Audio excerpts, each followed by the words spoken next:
seruanku. Kau Tuhan tak pernah terlelap, tanganmu menjaga hidupku. Bersamamu ya Tuhan, aku sanggup berjalan.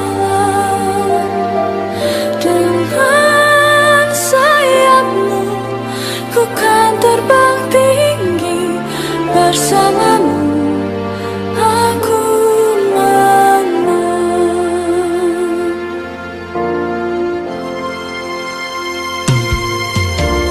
Di dalam setiap keadaan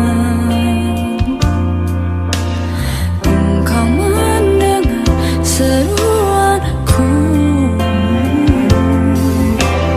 Kau Tuhan tak pernah terlelap,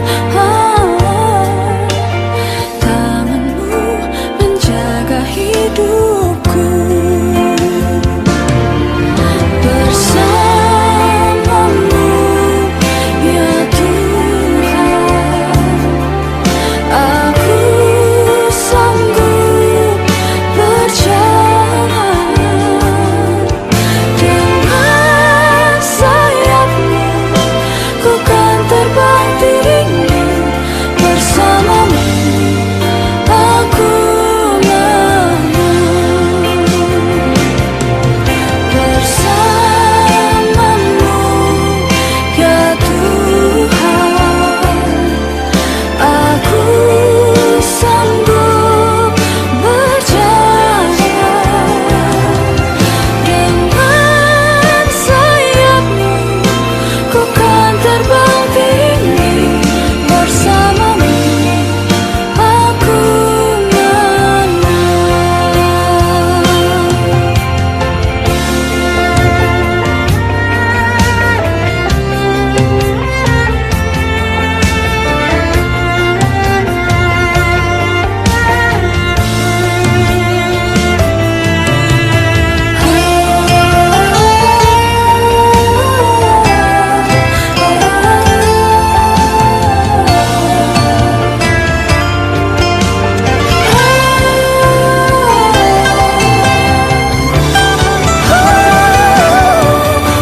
Bersamamu ya Tuhan, aku sanggup berjalan.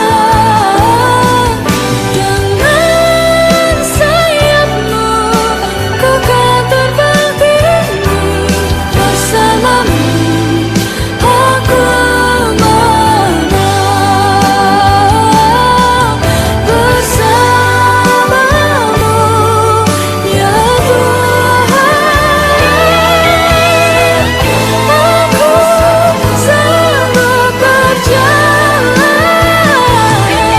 Dengan sayapmu ku kan terbang tinggi, bersamamu aku menang.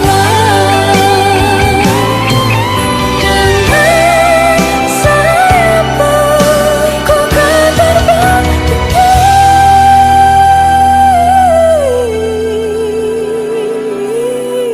bersamamu aku menang. Bersamamu aku menang.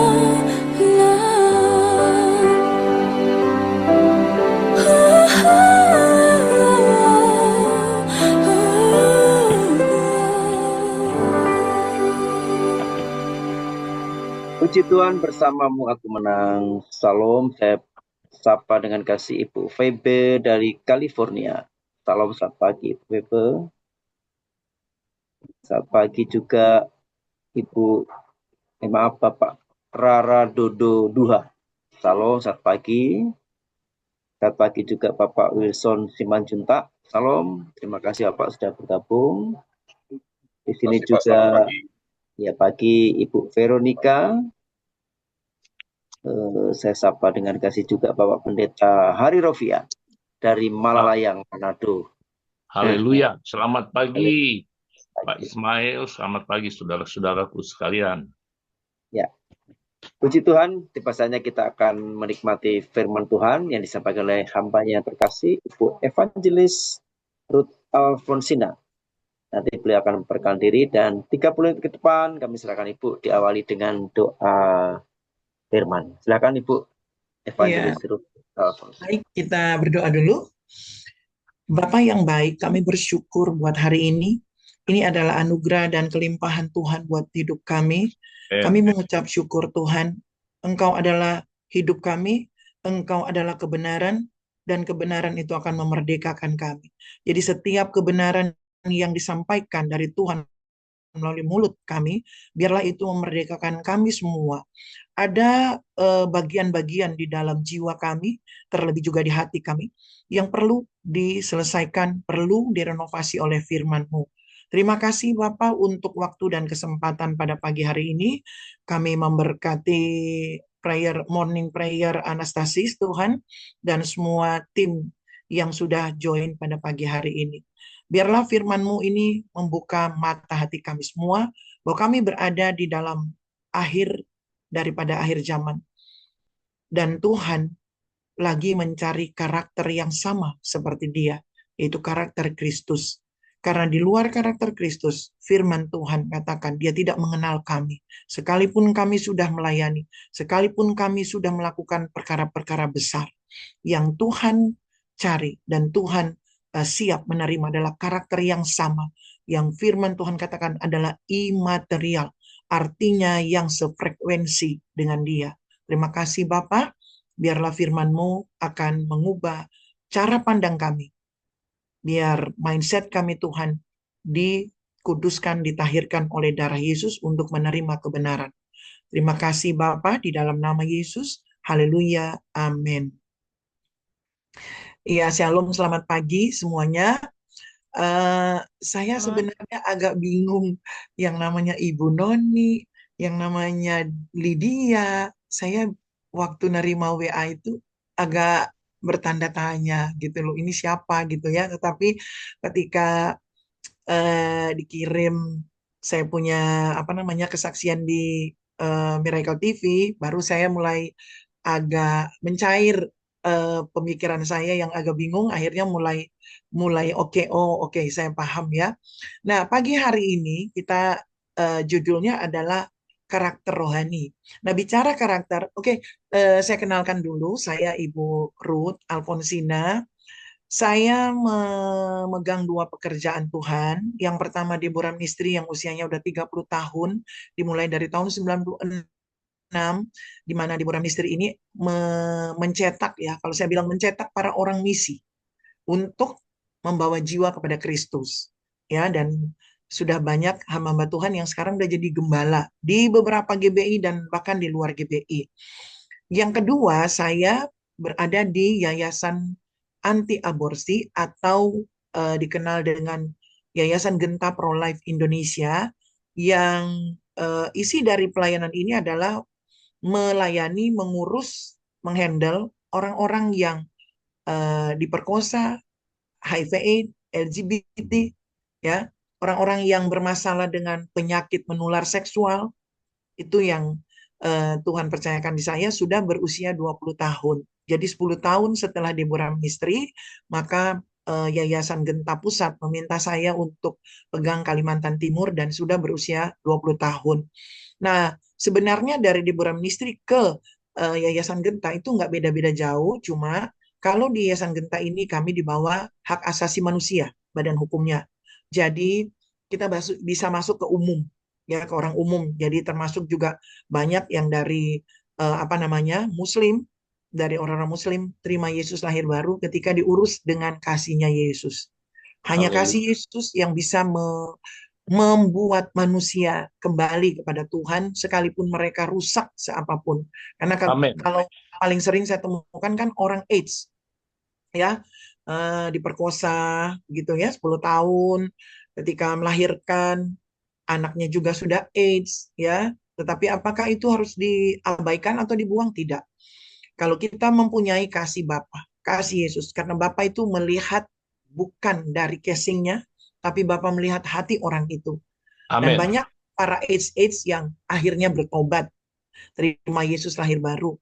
Hamil di luar nikah, di mana dihamili oleh para leader besar mereka, ya, yang sekarang seperti Anda lihat lagi heboh nih ya, 50 santri itu sebenarnya ini bukan hal baru, ini udah lama ya, karena saya sendiri menghandle 15 santri, ya, ada yang gila, ada yang bisa terima Yesus lahir baru, ya, karena semua itu hanya bisa disentuh oleh kasihnya Bapa, yaitu Amin. Bapa kita di sorga.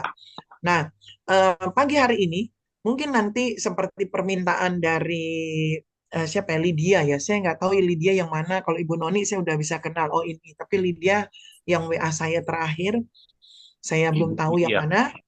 Ibu Nah, Lydia yang salah Ibu satu Lydia. manajemen. Oke, ya, baik. Nah, eh, nanti saya akan tutup dengan bagaimana Tuhan bawa saya 2,5 jam ke surga. Itu bukan hal yang main-main. Dan itu juga pada saat Tuhan bawa, itu Tuhan lagi bentuk karakter saya. Ya, karena itu di mana saya memulai-mulai pelayanan misi, itu bukan hal yang mudah ya. Dari latar belakang hanya karyawan, pekerja biasa, terus dipanggil Tuhan untuk ke situ, saya bertahun-tahun saya menolak. Saya tidak mau. Menurut saya yang melayani ya mereka saja yang berinisial pendeta atau gembala. Jadi kalau saya orang biasa tidak perlu saya berada di dalam pelayanan gitu. Itu pemahaman saya yang dulu. Eh, Sampailah Tuhan bikin saya kapok gitu ya.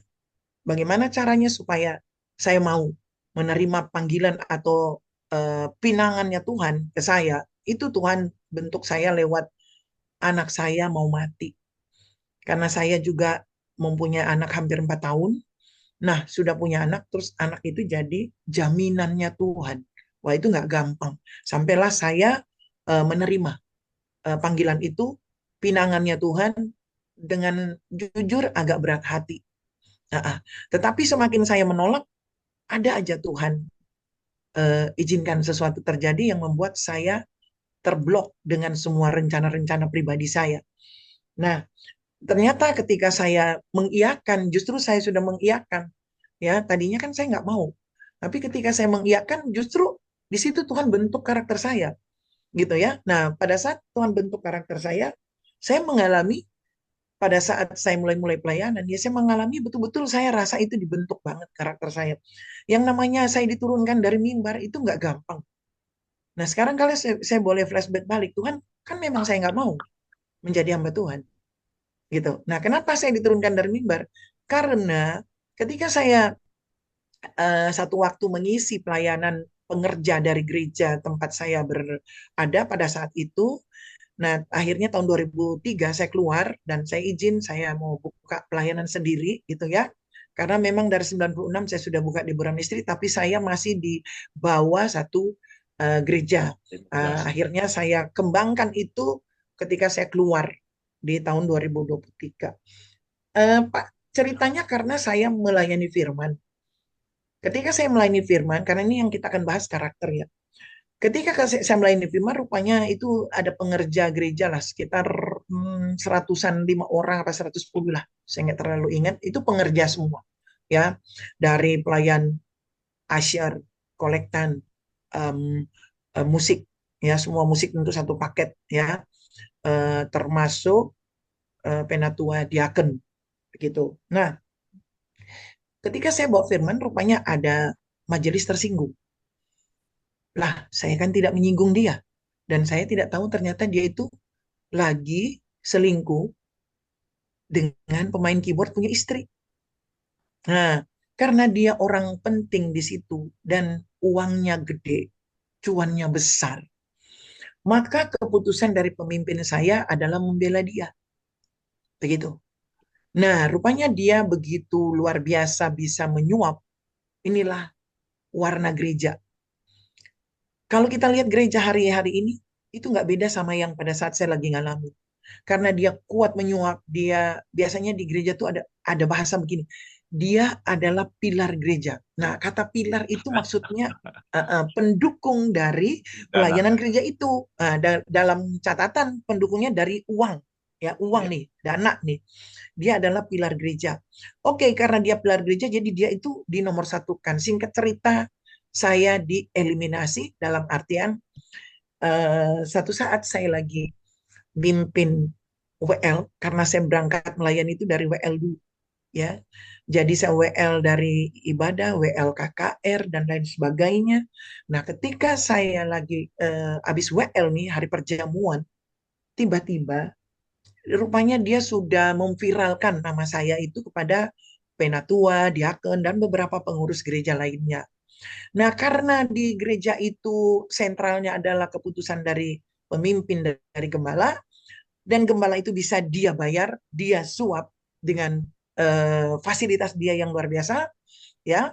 Akhirnya saya belum jadi pas selesai ibadah, saya kira-kira orang-orang sudah selesai, udah closing ibadah, orang udah pada pulang, tapi masih ada seperempat jemaat di situ. Jemaatnya 200-an lebih ya, 215 kalau nggak salah. Nah, mungkin ada 30-an orang di situ masih sisa. Nah, itu saya nggak nyangka tiba-tiba 7 penatua dari gereja kami itu naik ke mimbar dan dia seret saya turunin. Saya dipegang seperti seorang residivis narkoba begitu ya, di mana saya koruptor besar gitu. Jadi saya dipegang kiri kanan bahu saya. Saya kaget dan saya blank. Saya pikir saya kenapa ya gitu. Saya pikir saya ini salah salah pemikiran ya, atau kurang tidur begitu. Sehingga saya nggak konsen nih saya lagi ngapain ya, lagi diapain gitu. Sehingga cerita saya dibawa satu rumah itulah. Di situ ternyata di rumah itu udah terkumpul semua, pemain keyboard, istrinya, mertuanya, semua udah kumpul. Mereka rupanya memang sudah niat untuk mengadili saya di situ. Nah, singkat cerita, baru saya terbuka mata saya. Oh, apa sih sebenarnya ceritanya sampai saya dibawa ke situ? Saya dinaikkan di mobil, dan saya persis persis seorang apa ya, residivis lah begitu, Orang yang hukuman. kelihatannya orang hukuman ya, kelihatannya saya ini jahat banget gitu kan.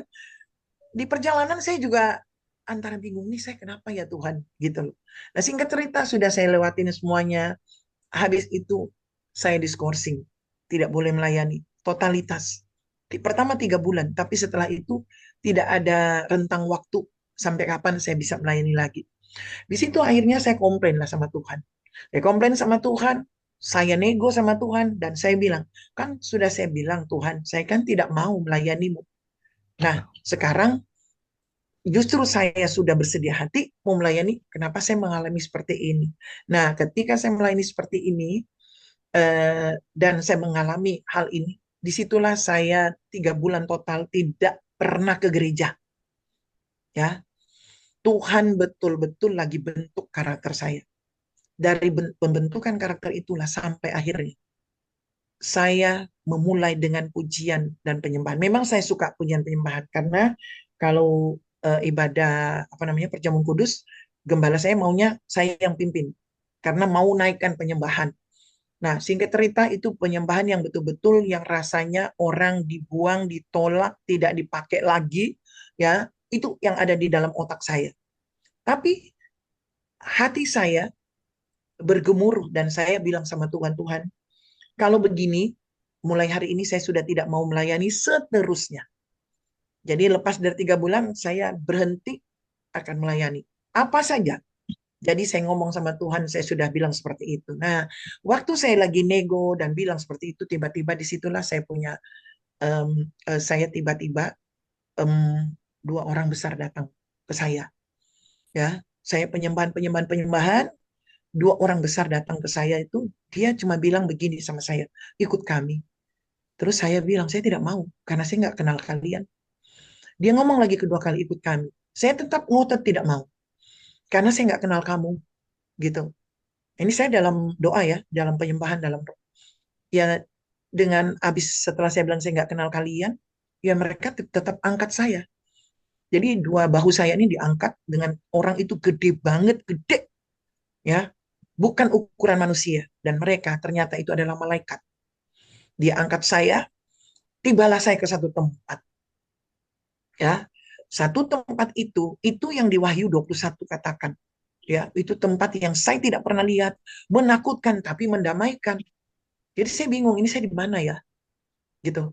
Ternyata tempat yang namanya firman Tuhan katakan tempat singgasana Sang Bapa, Iya. Sang Halik itu, Sang Elohim itu, itulah Amin. yang saya lihat. Dan Haleluya. mata saya tidak bisa buka begini. Jadi saya lihat itu kayak curi-curi pandang karena mau buta rasanya kalau saya lihat buka mata, mata saya kayak mau buta. Ya, saya mengeluh, saya nangis sama dia. Saya bilang, saya tidak mau melayani lagi karena para pelayan itu jahat semua. Saya bilang sama dia, padahal saya sudah berada di Yerusalem baru itu saya ngomong begitu, saya komplain, manusia saya itu komplain. Mereka jahat semua. Jadi saya sudah tidak mau melayani lagi. Itu pertama. Kedua, saya bilang, jangan bawa saya balik ke mereka. Jadi artinya saya minta saya jangan dipulangkan lagi. Singkat cerita lagi saya ngomong apa ya? Orang orang Jawa bilang ngedumel. Saya lagi ngedumel ngedumel. Tiba-tiba saya itu di mata saya diperlihatkan 12 permata. Nah, saya bingung. Wah, ini kok di sini ada permata gitu loh. Sampai semua itu Tuhan singkapkan di dalam Wahyu 21. Amin. Tuhan singkapkan mulai ayatnya yang ke-11 dan seterusnya. Tuhan singkapkan semua. 12 permata. Akhirnya saya jalan keliling di tempat itu. Terus saya bilang begini, oh apa ini? Nah, di 12 permata dinding itu, di lantainya itu semuanya emas. Sampai saya kayak orang gila, bodoh-bodoh gitu ya, gila, bodoh, bego gitu.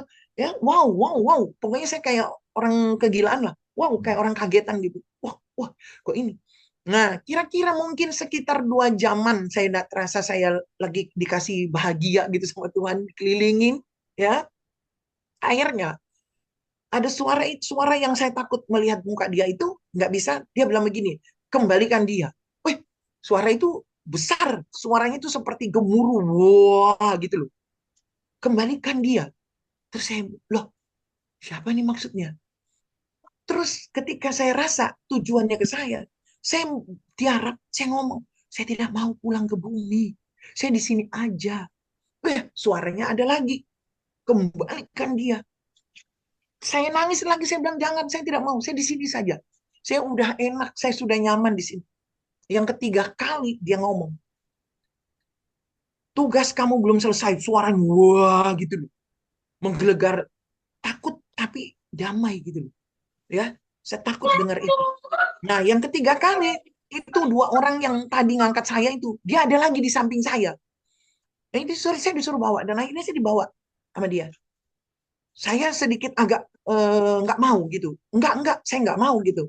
Nah, sampailah saya dibawa ke satu gerbang. Ya, nanti Anda bisa lihat itu di dalam Wahyu 21 mulai ayat 11. Ya. Saya dibawa ke satu gerbang. Gerbang itu ada 3 orang. Ya, 3 orang itu siapa? Itu saya nggak ngerti. Saya cuma baca firman siapa Daud, siapa Paulus, siapa Petrus. Tetapi saya belum pernah ketemu orangnya. Dan itu waktu saya mau keluar gerbang, betul-betul gerbang. Ya, nanti baca tuh di Wahyu 21. Ya. Orangnya ada 3 orang. Yang pertama Raja Daud. Kenapa saya tahu? Dia salaman dengan saya. Ya tentu salaman secara roh ya. Iya. Ya. Dia salaman sama saya. Dia bilang saya Raja Daud. Cuma itu ngomong. Tidak ngomong yang lain. Jadi cuma memperkenalkan diri ke saya. Ini loh Raja Daud. Saya Raja Daud. Baru yang kedua Rasul Paulus. Rasul Paulus itu tinggi, ganteng. Apa ya. Putih kemilau gitu. Kalau Raja Daud nggak tinggi-tinggi amat. Gitu. Sesuai Alkitab bilang. Semampai. Kalau semampai itu 162 sampai 165 tingginya. Tapi kalau yang Rasul Paulus itu tinggi. Bisa aja 180. di atas 170 tuh. Nah, baru Rasul Petrus. Ganteng gagah tapi kulitnya nggak seperti Daud dan Paulus. Agak gelap. Dikit. Dia kenalkan Rasul Paulus, Rasul Petrus. Cuma itu. Habis itu saya dipersilakan keluar dari gerbang. Waktu saya keluar ternyata itu saya kembali ke tubuh saya. Waktu saya balik ke tubuh saya lihat gitar yang saya pegang, Alkitab yang di depan saya itu 3 meter terlempar. Nah, di situ saya kayak orang apa ya? Kayak orang sakau. Saya kayak orang sakau itu saya merasa, kok saya udah di sini lagi. Tapi saya seperti orang yang tidak connect ya. Jadi saya melihat segala sesuatu itu seperti surga semuanya. Seperti surga semuanya. Jadi semua Tuhan hibur saya dengan supaya saya apa? Tidak luka batin. Amin. Tidak Amin. hati. Saya dihibur sama Tuhan. Jadi artinya kondisi waktu saya dibawa ke surga itu 2,5 jam. Dan ada satu yang saya lihat pemandangan yang luar biasa. Di sebelah kiri dari sang sang Halik yang besar, sang Elohim itu yang saya nggak bisa lihat dengan mata mata terbuka gitu. Saya lihat di sebelah kiri jauh itu banyak pasukan, ya, malaikat yang lagi memuji Tuhan. Jadi nanti kita semua, Alkitab katakan, kalau kita kembali ke Yerusalem baru, ya tempat itu yang nanti kita akan tinggal Amin. selama-lamanya. Tidak ada batasan waktu. Dan di tempat itu tidak ada lagi daging. Tidak ada lagi luka batin, tidak ada lagi sakit hati, tidak ada lagi Amin. Amin. kepahitan. Ya, tidak ada lagi tersinggung, nggak ada. Karena semua sudah manusia roh di situ. Makanya saya membuka Deborah Misteri itu, saya melatih orang, mementori orang supaya memiliki manusia roh. Amin. Saya tidak pegang pengembalaan, karena kalau pengembalaan tahun 99 saya ditawarkan gereja Gizi. Mungkin saya gembala pertama di Kalimantan Timur, karena Gizi belum ada waktu itu. Karena saya dari sana, ya. Dan tahun 2011 saya ditawarkan gereja saya yang sekarang Betani. Gembalanya pinang saya, ayo ibu, pegang cabang. Saya juga menolak. Kenapa? Kalau gereja sudah banyak. Tapi untuk Iya. membentuk karakter orang, karakter Kristus, dari karakter yang berontak, kepahitan, kebencian, tidak bisa mengampuni, tersinggung, menjadi karakter seperti Yesus itu tidak mudah. Itu butuh waktu. Amin. Saya mendidik, saya punya anak rohani, dari 20 orang yang lulus cuma 6, yang 14 tereliminasi. Artinya yang lulus itu karena memang mereka mau betul-betul serius melayani. Dan sekarang mereka udah jadi gembala. Ada yang dari GBI Rock, ada GBI yang lain lagi, GBI biasa bukan GBI Rock, GBI Anugerah, GBI macam-macam lah. Ya, mereka udah jadi gembala semuanya. Saya punya tugas hanya mementoring saja. Ya, nah kita lihat ke Alkitab, ya. Di dalam 1 Samuel 16 ayatnya yang ke-7. Firman Tuhan bilang demikian. Manusia melihat apa yang di depan mata, tetapi Tuhan melihat hati. Ya. Amin. Jadi saya waktu kejadian itu Tuhan lihat hati saya, ya. Iya. Saya komplain sama Tuhan, saya nggak akan melayani lagi Tuhan kalau begini caranya. Ya secara manusia setenang-tenangnya, sesabar-sabarnya hati kita, pasti kita mengalami apa ya, struggle. Pasti kita nggak bisa nerima situasi keadaan ini. Karena saya bilang begini, Tuhan Yesus, ada banyak di gereja orang karakternya melayani, tapi berzina jalan terus.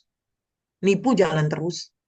Kenapa mereka tidak diusung dan dihakimi? Kenapa saya yang lagi melayani firman? Itu saya komplain Tuhan, begitu. Saya lihat orang penjina, menaksir kepingin berselingkuh dengan pemain apa namanya keyboard punya istri. Baru yang lain, usaha, dia markup. Tapi abis itu dia berdiri di mimbar, bisa pegang perjamuan, bisa kasih kata sambutan. Saya nego sama Tuhan seperti itu. Kenapa saya tidak lakukan apa-apa, terus kenapa saya yang harus dihakimi? Dan saya diskorsing dengan tidak ada batasan waktu.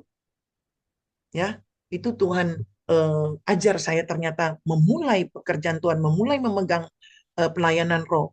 Ternyata Tuhan harus didik saya juga secara roh. Ya, itu pada saat saya dibawa roh saya, itu saya dididik sama Tuhan secara roh.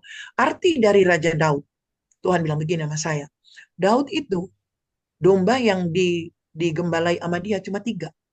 Bukan 30, 300. 3. Artinya, dimanapun kamu melayani, di seluruh Indonesia dan Asia, sekalipun katakan cuma 3 orang, tetap kamu harus gembalakan mereka. Amin. Itu pesan Tuhan di saya.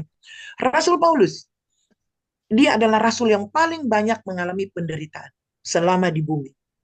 Dan Tuhan bilang, apa yang Paulus alami, engkau juga akan lewatin. Ya, saya melewatin banyak itu. Ya, mau mati berkali-kali, disantet, mau diserempet, mau dibunuh, mau ditabrak motor, mau diserempet mobil, ya, mau saya Karena saya pegang Yayasan Genta dan saya mengurus 15 anak pesantren sampai mereka bisa keluar dari tempat itu dan akhirnya mereka kembali ke keluarga mereka, itu juga saya diancam sama wali kota saya. Nama saya dimasukkan di koran, tim saya bilang begini, Ibu, nama Ibu sudah di koran. Saya bilang, terserah, saya tidak peduli. Karena yang saya bukan urus agama, tapi saya urus ini adalah generasi. Bagaimana Amin. generasi di bangsa ini mau jadi bagus kalau mereka udah dirusak. Ya, dan saya paling anti dengan orang-orang yang seperti ini. Dan akhirnya saya bawa ke menteri. Jadi saya masuk ke menteri 4 kali. Gara-gara orang-orang ini punya kasus. Ya, saya diancam duluan. Saya tidak peduli. Saya naik ke menteri pendidikan. Saya naik ke menteri pemberdayaan perempuan dan anak. Saya Anak-anak bicara apa adanya. Karena saya bilang, kami tidak bawa agama dari Yayasan Genta Pro-Life Indonesia, tapi kami bawa ini generasi. Mau dibawa kemana? Apakah Haleluya. generasi ini harus mati dan hancur dulu? Ya, nah ini Alkitab bilang begini, manusia melihat apa yang di depan mata, tapi Tuhan melihat hati. Jadi Amin. kita semua ini mau seperti karakter seperti Yesus, harus hatinya dulu. Ya. Karena kalau tidak Tuhan lihat hati, karakter Tuhan tahu, karakter itu berangkat dari jiwa. Nah kalau jiwa kita letih, capek, tersinggung, kepahitan, tidak bisa mengampuni, maka kita nggak bisa melayani orang lain sampai mencapai atau menyentuh manusia rodia. Yang tentu sampai di jiwa kita. Nah, jiwa kita yang sakit itu perlu sembuh, perlu Amin. dipulihkan. Makanya sejak YouTube-nya Miracle TV itu yang terakhir tentang HIV/AIDS dan LGBT, sedih saya. Karena bayangkan saya melayani satu keluarga yang semuanya LGBT. Wah, 3 anak semua LGBT. Saya baptis orang LGBT. Sudah AIDS. Teman saya bilang begini, teman pelayanan saya bilang begini, Bu Ruth mau ya melayani gitu. Lah memang Tuhan kasih ke saya ke orang-orang itu. Anak AIDS mati di tangan saya dengan sudah meleleh nanah dan darah di rumah saya, di kursi saya.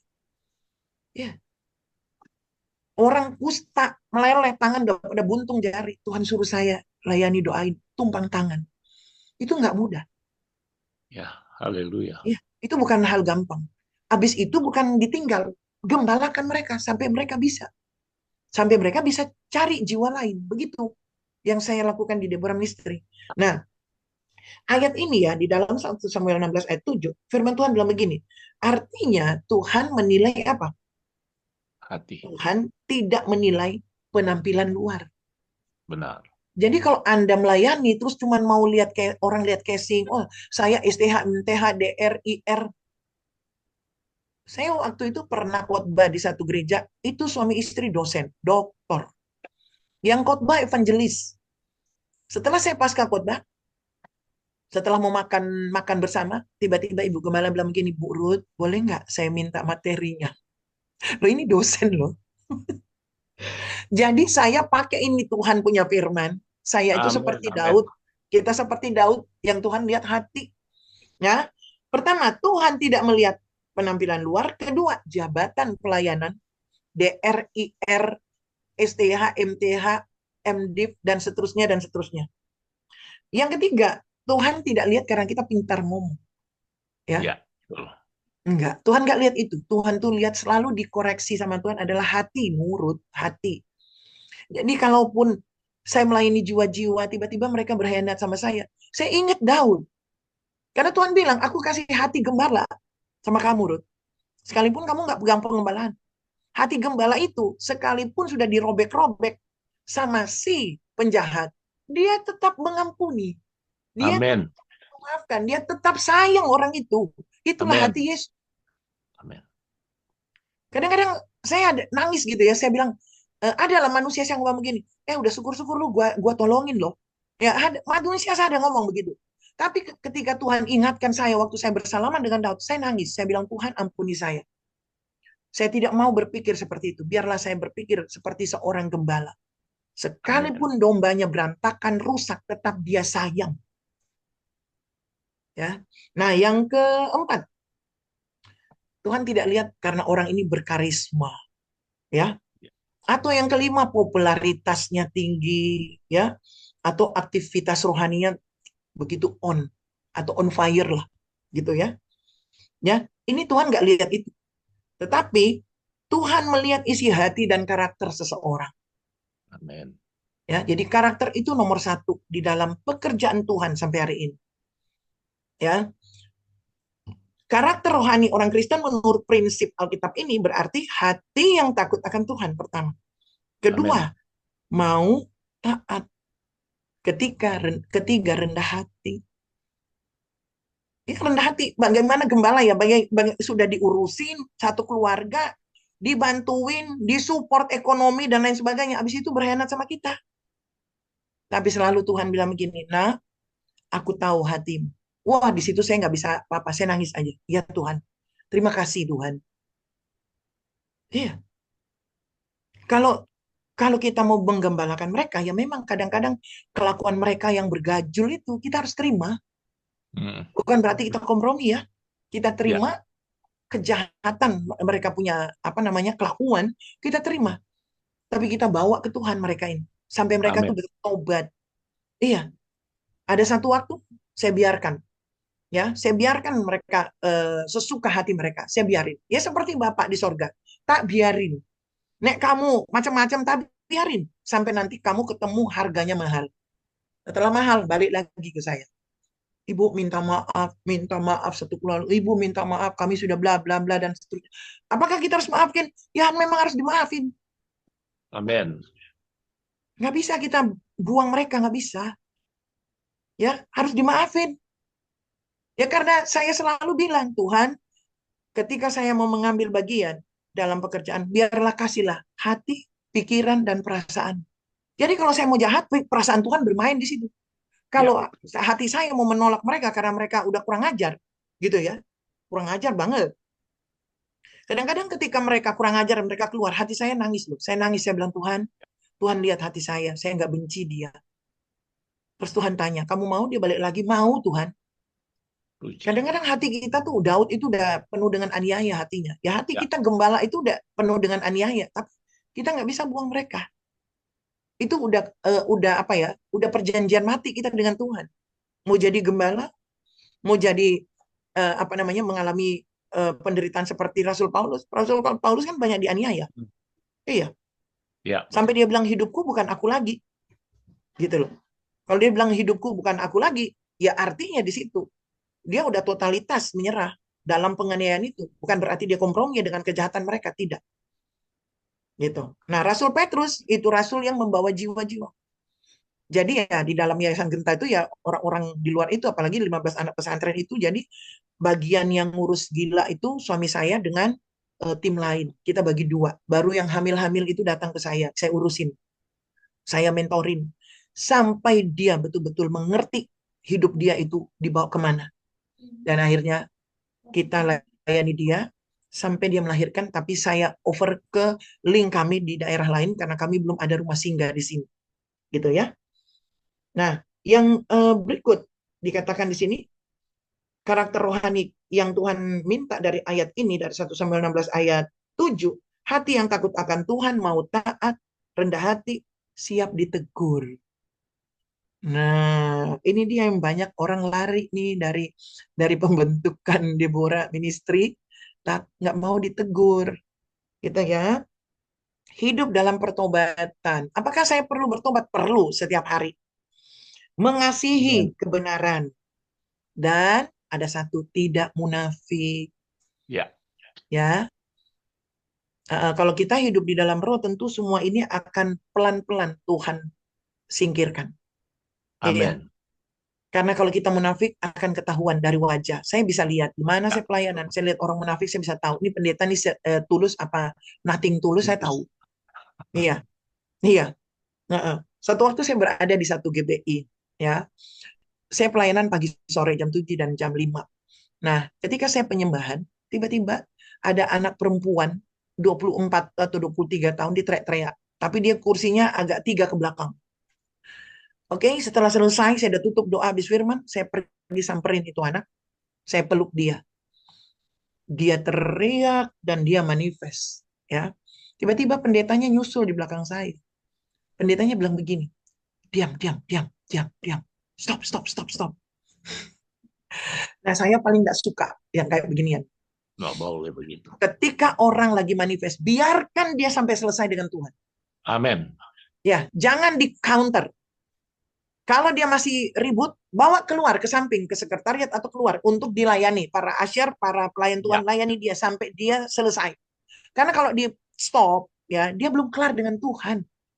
ya, Jadi orang yang manifestasi itu dia tuh lagi lepas. ya. Sebenarnya kalau kita biarkan kita biarkan dia sampai selesai dengan Tuhan, kita lebih enteng melayaninya. Banyak hamba Tuhan nggak ngerti dalam hal ini. Ya. Kita enteng, kita terbantu. Karena Tuhan yang kerja, bukan kita yang harus kerja tumpang tangan sampai sekian ratus orang. Amin. Enggak. Amin. Itu Tuhan kerja sendiri. Pada saat penyembahan Tuhan udah kerja. Amin. Iya. Nah ini akhirnya dia undang saya lagi, saya nggak mau diundang. Saya bilang stop, saya tidak mau. Karena kamu menghalangi pekerjaan roh. Walaupun itu teman saya, pendetanya. Ya, tidak munafik dan tetap benar meskipun tidak dilihat orang. Jadi Amin. ya tetap jalan, tetap tulus ya. Orang mau lihat kah, Pak Ismail mau lihat kah, Ibu Noni lihat, nggak lihat, nggak lihat. Kita tetap jalan lurus, tetap tulus melayani jiwa-jiwa. Amin. Iya, nggak perlu nanti dilihat orang baru kita benar-benar ngerjain. Nah itu namanya orang munafik ya. Itu namanya Kristen casing. Ada yang begitu banyak di gereja itu. Kenapa saya bilang saya keluar masuk mimbar udah 30 tahun loh. 30 tahun saya keluar masuk mimbar, saya bisa lihat ada pendeta tulus, ada nothing tulus, ada apa namanya penatua dan majelis yang kayak gitu tuh. Mari burut, mari burut. Ah, tahu saya. Ini orangnya tulus apa enggak? Tahu banget. Terus, tetapi jika hati kita penuh kesombongan, kepahitan, pemberontakan, iri hati, atau hidup dalam dosa tanpa pertobatan, Tuhan tetap melihat keadaan yang sebenarnya. Sebaliknya, orang yang sederhana dan mungkin tidak menonjol di mata manusia, justru itu yang Tuhan lihat. Amin. Daud, dengar ya, Daud itu 7 bersaudara. Dan Daud ini mamanya berbeda dengan kakaknya yang 6. Ya, Berbeda. betul. Jadi, kakak-kakaknya semua akademis. Katakanlah insinyur, atau mungkin apa namanya orang-orang yang apa namanya terlatih perang. Orang Israel itu ya kalau namanya army itu bukan main-main. Ya, Anda tahu orang Israel itu army itu gajinya berapa? Kalah besar. presiden kita. Iya. Artinya itu levelnya udah level betul-betul level raja. Karena dia akan mengamankan negara. Itu bukan main-main. Jadi kakak-kakaknya Daud levelnya seperti itu. Sementara Daud penggembala domba saja. Ya. Dan akhirnya firman Tuhan bilang begini. Sebaliknya, orang yang sederhana dan mungkin tidak menonjol di mata manusia bisa berharga di mata Tuhan. Ya, Pasti. hatinya Amin. benar, karakter rohani yang sehat biasanya terlihat dari buah hidup sehari-hari. Lihat aja, Amin. kalau dia tidak ada buah roh, ya, Galatia 5 ayat 16 sampai 26. Itu Ya. intinya kalau mau cek orang Kristen itu ada buah roh atau tidak. Udah lihat aja di situ. Percideraan, hawa nafsu, kebencian, kepahitan. Percideraan itu artinya kebencian. Ya, kebencian yang diviralkan. Jadi begini, kalian tahu nggak, Ibu Rut itu begini-begini. Nah, dari satu mulut pergi ke mulut lain, itu percideraan. Ya, kalau baca itu nanti Galatia 5 Ya. ayat 16 sampai 26. Terus dikatakan di sini, buah roh itu kesabaran, penguasaan diri, kerendahan hati, kesetiaan, kasih, kemampuan menerima teguran. Iya. Dan konsisten hidup. Jadi bukan hanya di depan umum, tapi di balik layar tetap sama. Di depan layar sama di balik layar harus sama. Amin. Ya, nggak bisa ada perbedaan. Karakter rohani yang sehat biasanya terlihat dari buah hidup sehari-hari. Ya, nah dikatakan firman Tuhan bilang begini, prinsip ini juga sejalan dengan ajaran tentang buah roh, yaitu di dalam Galatia 5:16 sampai 26, bahwa kedewasaan rohani terlihat dari perubahan karakter, bukan sekedar penampilan rohani. Amin. Jadi kami membentuk Deborah Ministry itu adalah melihat karakter supaya menjadi karakter seperti Yesus. Kita mungkin tidak bisa seperti Yesus, tapi karakternya bisa. Amin. Ya, Kalau tubuh ini, Yesus itu tubuh roh yang sama sekali nggak berdosa. Kita tubuh yang dilahirkan dari orang tua berdosa. Ya. Makanya Raja Daud bilang, masih dalam kandungan pun sampai keluar kita udah dosa, walaupun belum pernah melakukan dosa. Karena Ya. dari orang tua kita. Tapi karakter yang Tuhan minta, itu ada di dalam Matius, berapa tuh? 21. Satu. Ya, oh Tuhan, aku kan sudah begini, aku sudah begitu. Jadi yang Tuhan ajarkan di dalam pekerjaan pelayanan Deborah Ministry ini, semua pelayanan itu tulus. Nggak ada bayaran. Sampai saya pun pegang yayasan Genta itu. Kami nggak dibayar, karena dari pusat sudah begitu. Semuanya non-profit. Dan saya bahagia dengan melayani begini. Karena kita Ya. tidak ada di dalam kendali. Kecuali kendalinya Tuhan. Iya. Dan akhirnya banyak jiwa-jiwa yang dilayani sampai mereka bertobat. Ya. Kadang-kadang datang ke saya, Bu, sudah hamil 3 bulan. Siapa yang hamil? Guru ngaji. Saya bilang, ada nggak nomor telepon guru ngaji? Ada, Bu, tapi saya takut nanti dia membunuh saya. Kasih aja nomor telepon guru ngaji. Nanti saya telepon. Jadi saya ancam itu guru ngaji. Kalau kamu tidak bertanggung jawab, saya bawa kamu ke ranah hukum. Dia bilang, Ibu dari mana? Saya dari Yayasan Genta. Nah, kamu siap ke ranah hukum atau kamu tanggung jawab ini? Tapi anak ini bilang, anak 13 tahun, Bu, saya udah diancam nanti keluarga saya dibunuh. Gak usah takut. Jadi peran kuasa Yesus, ya, karakter Yesus yang ada di dalam pelayanan kita itu juga bisa apa ya, merebak ke orang-orang yang belum Amin. tahu kebenaran. Betul. Ya, anak yang saya layani ini udah hamil 6 bulan. Ya, saya datang bawa ke rumah saya. Saya bawa ke rumah saya. Kebetulan rumah saya ada 5 kamar, 1 kamar khusus untuk orang nginep, termasuk melayani orang kayak gitu. Saya kasih nginep dia di sini, saya layani dia udah hamil 6 bulan. Saya bikin dia seperti anak, walaupun baru kenal 1 minggu. Ya, itulah karakter Kristus. Hati Jangan Bapa. pilih-pilih jiwa, ya.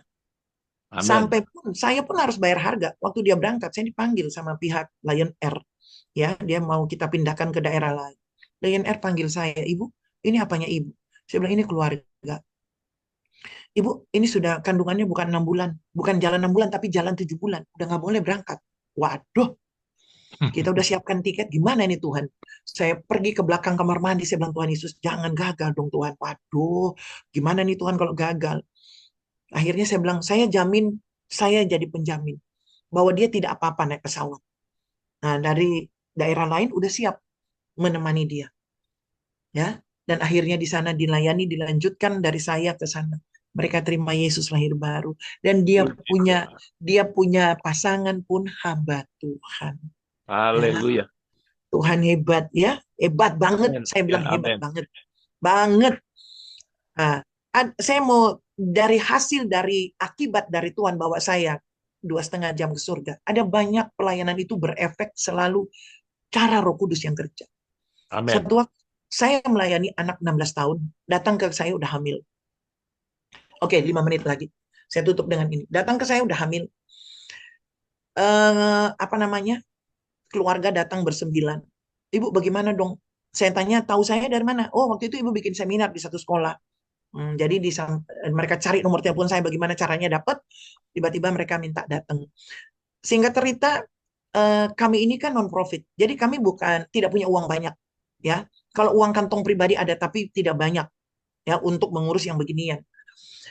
Singkat cerita, anak ini diperkosa gara-gara perkenalan lewat FB, dan FB itu dari FB itu mereka pertemuan di tempat tertentu begitu, tiba-tiba dikasih apa namanya, obat tidur di Minuman. jus, Nah, ditaruh obat tidur, dikasih jus. Akhirnya ya. anak ini singkat cerita hamil. Jadi dihamilin lewat jus, dikasih obat tidur. Anak ini hamil 6 bulan baru ketahuan. Nah, dia datang, terus dia bilang, Bu, si pemerkosa itu adalah keluarga dari pejabat di daerah ini. Ya, mereka takut. Saya bilang nggak usah takut. Ya, kita jalan. Saya berdoa, Tuhan, saya nggak punya si pemerkosa sudah bayar JPU 60 juta. Aduh Tuhan, ini pasti kita kalah ya. Dan akhirnya apa namanya? Saya ada teman pengacara, Terus saya bilang sama dia, kamu bisa bantu saya nggak? Tapi saya nggak bisa bayar kamu ya. Saya terus terang karena kita non-profit. Enggak apa-apa, saya bantu. Singkat cerita, atas pertolongan Tuhan dengan lain sebagainya, anak ini yang tadinya si pemerkosa 2,5 tahun, kita berdoa puasa. Saya bilang sama keluarganya,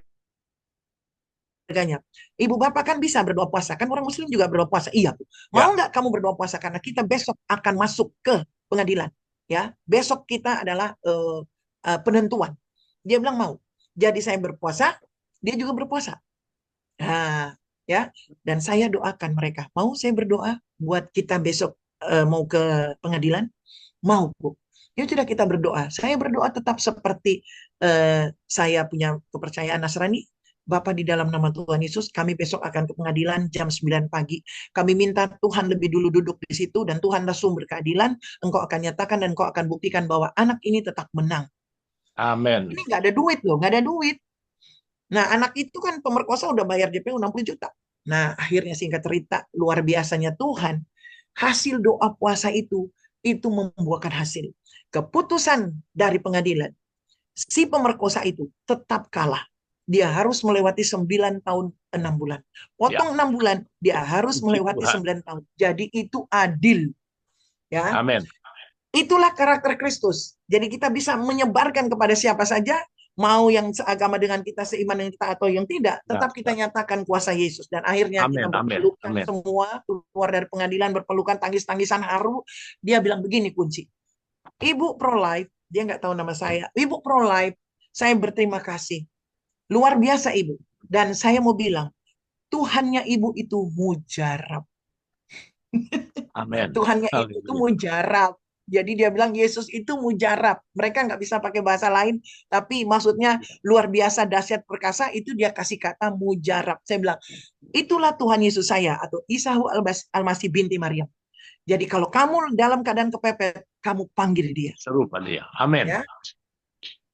Itu saja, Tuhan Yesus memberkati. Karena waktu saya sudah habis, saya ada tanya Debbie, kenapa 30 menit? Oke, nggak apa-apa. Silakan. Boleh ditutup dalam doa, Ibu? Boleh ditutup sekalian dengan Tutup doa? doa. Oh, tutup doa ya? Iya. Oke, Yes. kita tutup di dalam doa. Bapa di surga, kami bersyukur atas kehebatan Tuhan. Memang Engkau hebat dan sangat-sangat ajaib dan sempurna. Tidak ada satu Tuhan pun di muka bumi ini dan di sorga yang sesempurna Engkau. Terima Amin. kasih Bapak. Biarlah di dalam morning prayer Anastasis ini Tuhan akan Tuhan kirim jiwa-jiwa baru. Melalui firman-Mu 1 Samuel 16 ayat 7 bahwa Tuhan tidak melihat casing, Tuhan tidak melihat fisik, tapi Tuhan melihat hati. Amin. Siapapun kami Tuhan dengan latar belakang apapun, Tuhan tidak melihat siapa kami, keluarga dari keluarga konglomerat atau keluarga paling miskin sekalipun, Tuhan melihat hati kami. Terima kasih Bapak untuk hamba-hambamu, Pak Ismail, Ibu Noni, Ibu Debbie, semua tim yang sudah memfasilitasi acara pada pagi hari ini dan tim yang sudah join kurang lebih ada 37 orang kami serahkan dalam tangan-Mu. Dan masing-masing akan siap mulai bekerja lagi di hari ini. Biarlah semuanya ada di dalam pengawasan Roh Kudus. Terima Amin. kasih Bapak, terima kasih Tuhan Yesus. Hormat kemuliaan hanya bagimu di tempat kudus, di tempat suci, dan Engkau segala-galanya bagi kami. Damai sejahtera Tuhan yang melampaui segala akal, itulah menjadi kekayaan bagi kami semua, tidak terkecuali semua yang ada di room Amin. ini. Dalam nama Tuhan Yesus, haleluya, amin. Puji Amin. Tuhan. Terima kasih, Ibu Evangelis Ruth. Pengennya kita Ya. panjang, Ibu. Cuma, aduh, waktunya sempit. Nggak Terus, apa-apa. boleh nggak ini Next kita time, ada nanti bisa. 2 pertanyaan saja ya. Tapi saya Iya, batasi aja. 2 oke. pertanyaan. Saya, Pak, Iya. boleh, Pak? Bisa untuk waktunya. Terima kasih. Silakan 2 pertanyaan aja. Iya, Silakan saya Ibu boleh siapa? bertanya ya, Pak. Oh ya, silakan Ibu Lydia. Saya mendengar tadi khotbah dari Bu Ruth, karakter rohani, termasuk karakter gembala, tidak munafik, dan Iya. banyak ya tadi yang saya catat, cuman saya kertasnya tadi saya bawa kemana. Begini Pak, Bu, antara kita munafik dan tegas. Kalau munafik kan gini, oh iya nggak apa-apa, selalu bermaksud mengiyakan apa kata jemaat atau gimana. Tapi kalau kita tegas, apalagi untuk orang-orang yang toksik, Kita tegas. Tidak, itu bukan berarti menyakiti, Bu. Karena tegas Iya, itu berarti untuk iya, kebaikan. iya. Nah, saya punya masalah di gereja saya, Bu. Gembala saya ini kurang tegas, Bu. Mhm. Gitu. Jadi banyak Terus? menyakiti para jemaatnya. Beberapa jemaat yang kebenaran curhat sama saya, gitu. Saya bilang sama Mhm. Pak Gembala, saya harus tegas, jangan menjadi toksik dan menjadi orang mundur gitu. Karena banyak Mhm. beberapa dari partisipan di gembala di doa pagi, di Gereja. jemaat di gereja itu banyak yang curhat kalau gembalanya kurang tegas gitu. Terima kasih Bu, mohon masukannya supaya menjadi Oke. lebih. Ya, terima Terima kasih. kasih Ibu Debi. Eh, Memang itu udah jadi penyakit gembala. Kalau ibu mau suruh gembala turun itu nggak mungkin. Tapi cara satu-satunya adalah lewat doa. Doa. Amin. Banyak Kita ya, doa dan dengan iman kita deklarasi, Tuhan, biar gembala ini Tuhan tegur. Nggak apa-apa doa seperti itu, Tuhan tegur. Karena dia udah terlalu banyak kompromi dosa. Karena gembala-gembala sekarang minta maaf banget ya. Ya. Saya punya anak didik 6 jadi gembala. Saya bilang ya, waktu saya mau teguhkan mereka, mereka lapor, Bu, sekarang saya udah jadi gembala sini, saya mau ketemu ibu, ketemu mentor saya. Terus saya bilang, satu, kalau kamu jadi gembala, jangan kamu kompromi dengan dosa siapapun hanya gara-gara karena orang ini bayar Ya. perpuluhannya, persembahannya besar. Jangan, ya. Kalau kamu, saya akan melihat 5 tahun ke depan dari sekarang. Saya akan melihat kalau sampai pelayanan kamu kacau, berarti kamu masih kompromi dengan dosa. Betul, seperti itu. Nah, itu udah warna gembala tuh Bu Debi sampai hari ini. Dari zaman saya tahun 90-an udah sampai hari ini masih berlaku 30-an tahun. Uh, uh. Mereka lah yang firman Tuhan katakan, mereka itulah yang menjadi kakak-kakaknya Daud. Mereka itu sekarang istilahnya ya menjadi Yanus dan Yambres. Itu di dalam Ya. 2 Timotius 3 ayat 8-9. Ya. Jadi Yanus Yambres ini adalah mereka membelok dari Musa. Ya, karena mereka yang tadinya menjadi imam atau pelayan di altarnya Musa, tiba-tiba dia belok pergi ke Firaun. Karena Firaun cuannya besar. Nah, jadi artinya kalau dia kompromi, karena ada Firaun-Firaun yang menyebabkan dia kompromi. Tahu nggak kita, Firaun itu sama dengan antikris loh. Ya, betul. Iya, 1 Yohanes 2, 18-19. Jadi bisa cek itu Alkitab bahwa antikris itu nggak usah kita cari jauh-jauh ya. Grupnya siapa lah siapa. Cek aja Alkitab. Ya. Mereka ada di antara kita, kata firman. Jadi kalau dia seperti itu dan kita masih berada di dalam pengembalaannya, ya satu-satunya yang kita bisa lakukan adalah doa. Doa. Nah, saya pernah doa begitu soalnya. Karena gembala saya kompromi. Orang sudah hamil 2,5 bulan bisa jadi singer. Orang kumpul kebo bisa WL dan main drum. Nah ini apa sih? Ini gereja atau sarang penyamun gitu loh. Halo, Saya atau nggak bisa terima. Nah, saya nggak bisa terima. Apa yang terjadi? Secara pribadi saya doa, Tuhan, saya tidak bisa terima pelayanan seperti ini. Tuhan tegur saya punya gembala. Apa yang terjadi? Tahu nggak? Betul-betul ditegur sama Tuhan. 2 tahun habis saya ngomong seperti itu di firman, dan mereka hukum saya, 2 tahun kemudian terjadi. Gereja kami terbongkar semuanya. Ternyata gembala saya juga selingkuh. Iya. Ya, saya bilang, Tuhan bongkar. Iya, bongkar Tuhan. Karena apa? Kenapa saya berdoa begitu didengar Tuhan? Karena berdoa saya untuk jiwa-jiwa. Ya. Karena di gereja tempat saya ibadah itu jiwa-jiwa banyak saya datengin. Banyak saya layani sampai mereka bertobat. Banyak dibaptis. Iya. Nah terus ini jiwa-jiwa yang masih rohani anak-anak ini kasihan mereka mau dibawa kemana? Kalau di gereja itu kompromi dengan orang-orang yang toksik tadi itu. Iya. Jadi satu-satunya kalau ibu mau tetap di situ ya doa. Ya. Saya sempat bertanya sama Tuhan. Hampir 2 tahun lebih lah. Saya bergumul sama Tuhan. Saya tanya Tuhan, apakah saya tetap di sini atau saya check out? Ya Roh Kudus bilang sama saya check out lewat hamba Tuhan Amos Jayaratam. Dia datang. Saya temui dia. Saya bilang saya punya posisi sekarang begini dan gereja kami udah begini. Tetap masih kompromi dosa. Biasanya pendeta-pendeta atau gembala kompromi itu takut nggak punya jemaat. Itu Bu, udah itu aja. Padahal Tuhan itu kasih kita orang yang kita layani, itu udah sesuai porsi Tuhan. Karena Tuhan Ya, tahu kemampuan kita segitu. Kita dikasih 1.000 atau 500 atau 300, kita nggak bisa handle mereka. Gembala itu yang saya layani selama 30 tahun di Deborah Ministry, orang yang tidak bisa kontrak rumah, ya saya harus berbagi. ya, Saya mestinya. harus tolong dia. Ngapain saya cuma bilang gini, doa ya, doa puasa ya. Iya, doa puasa. Tapi habis itu tuh, orang akan tagih dia. Bu, nggak bisa bayar anak punya uang sekolah seragam. Ya saya harus kasih dia. Amin. Iya. Bu, nggak bisa bayar kontrakan. Kasih dia. Bu, nggak ada beras. Kasih dia beras. Itu yang namanya gembala. Tapi Amin. gembala sekarang tidak seperti itu. Iya. Kebalikan Bu Debi. Mm-mm.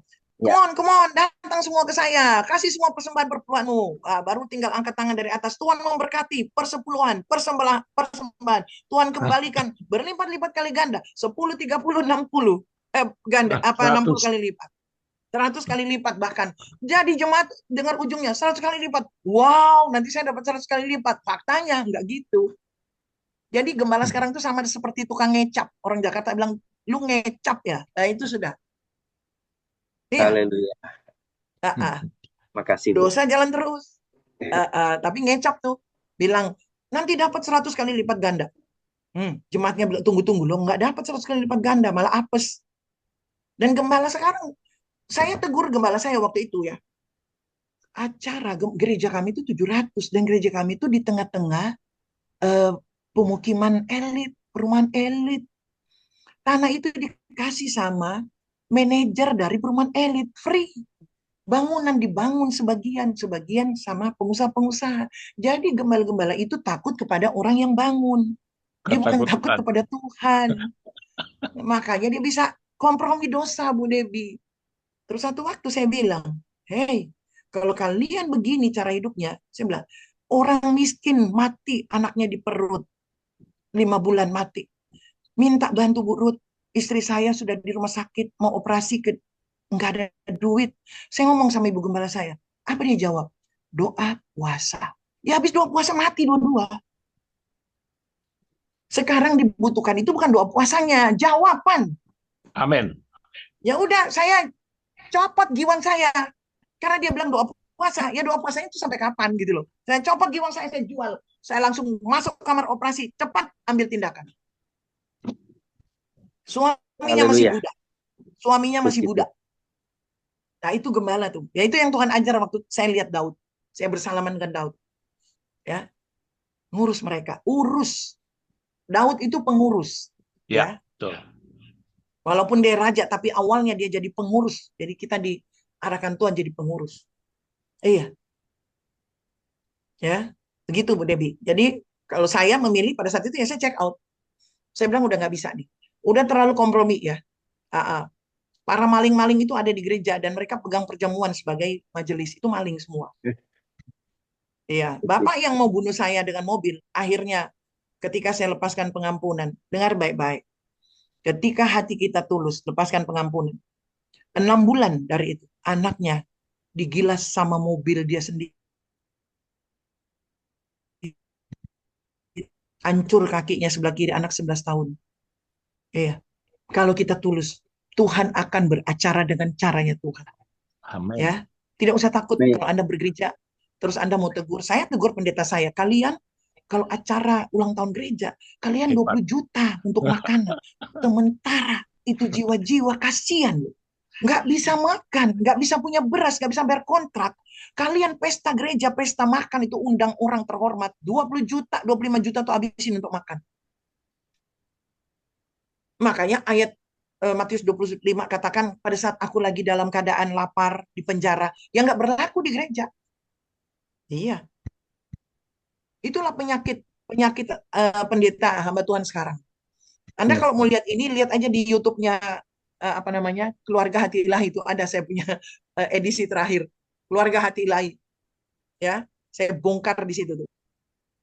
Iya, kenapa saya bongkar itu dan Tuhan eh, sangat suka dengan yang seperti itu. Karena apa? Demi jiwa-jiwanya Tuhan. Karena kalau kita melayani jiwa-jiwa, mementingkan jiwa-jiwa Tuhan, sama dengan kita lagi kasih makan Yesus. Iya. Yohanes 34 atau Yohanes 13, saya lupa itu. Pokoknya ada ayatnya itu. Kita lagi kasih makan Yesus. Ya. Karena Tuhan bilang gini, Mati murid-muridnya. 24. Ya, 24. Guru, engkau kan lapar, habis KKR tuh 5.000 orang kan. Ayo kita makan. Apa Yesus jawab? Makananku adalah melakukan kehendak Bapa di sorga. Apa itu Ya, kehendak Bapa? menyelesaikan. Jiwa. Amin. Kehendak Bapa di sorga, makanan Bapa di sorga adalah jiwa. Jadi kalau Anda bawa jiwa kepada Yesus, Anda lagi kasih makan Bapa di sorga. Bayangkan, kita tuh siapa mau kasih makan Bapa di sorga? Lewat jiwa-jiwa. Ya, jadi seperti itu Bu Debi jawabannya. Lydia. Kalau saya pilih check out, saya waktu itu check out karena sudah keterlaluan. Nah, keterlaluannya itu yang saya bilang, kumpul kebo 8 tahun 2 bulan. Dia bayar pendeta saya dengan gelang emas dan kalung emas. Coba bayangin, pendeta bisa dibayar pakai itu. Ya, saya check out, saya izin baik-baik. Ya, karena saya jadi penginjil juga dari tempat itu. Tapi saya izin, saya mau melayani secara pribadi. Nah, disitulah saya aktifkan kembali Deborah Ministry yang saya mulai dari 96. Oke. Terima kasih Ibu Ruth. Puji Terima kasih Tuhan. kembali, Pengennya kita Pak Ismail. waktu panjang Bu ya. Senang Iya. kita mendengarkannya kesaksian. Karena waktu habis dan memang waktunya cukup, kita langsung tutup dalam doa syafaat. Kami mohon Bapak Ari Rofian untuk menutup dalam doa syafaat dan doa berkat oleh Bapak Nathaniel. Silakan